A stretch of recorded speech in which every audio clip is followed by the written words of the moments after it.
La rencontre tant attendue des demi-finales de la Coupe du Mali était cette confrontation entre le Djoliba AC et l'AS Real.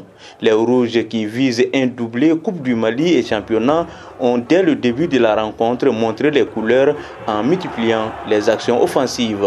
L'AS Real, qui rêve de la Coupe nationale depuis plusieurs années, cherchait à éliminer le finaliste malheureux de la saison dernière sans y parvenir, malgré ses quelques tentatives.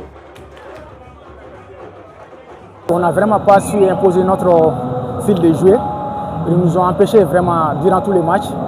Mais par moments, on parvenait vraiment à se voir. Mais les dernières décisions ont été vraiment mauvaises aujourd'hui. Mais bon, on a perdu vraiment. Il y a beaucoup de regrets aujourd'hui. Maintenant, il y a la deuxième place à aller chercher.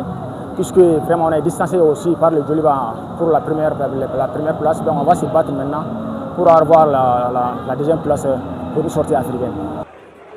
Tout comme en fin de la première période, les deux équipes, malgré les changements de part et d'autre, ont opté pour un duel au milieu du terrain, avec comme objectif de passer par les côtés, des stratégies qui n'ont rien donné jusqu'au coup de sifflet final.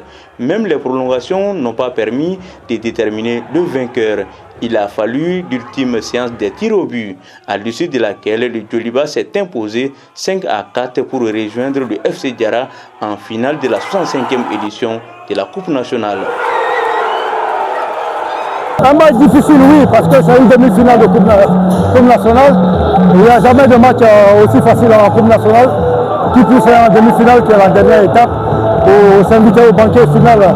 Donc voilà, je pense que sur l'ensemble du match, on a mérité, même si offensivement, en première mi-temps, on a été timide, timoré, mais après on a été meilleur, on n'a pas été récompensé sur un plan comptable avant la fin du match, mais au vu du match, honnêtement, je pense qu'on le méritait et le souverain pour les joueurs et pour le public. Non, dans les tirs au but, il n'y a pas de discours particulier, c'est un rendez-vous entre un joueur et un tireur et un gardien de but.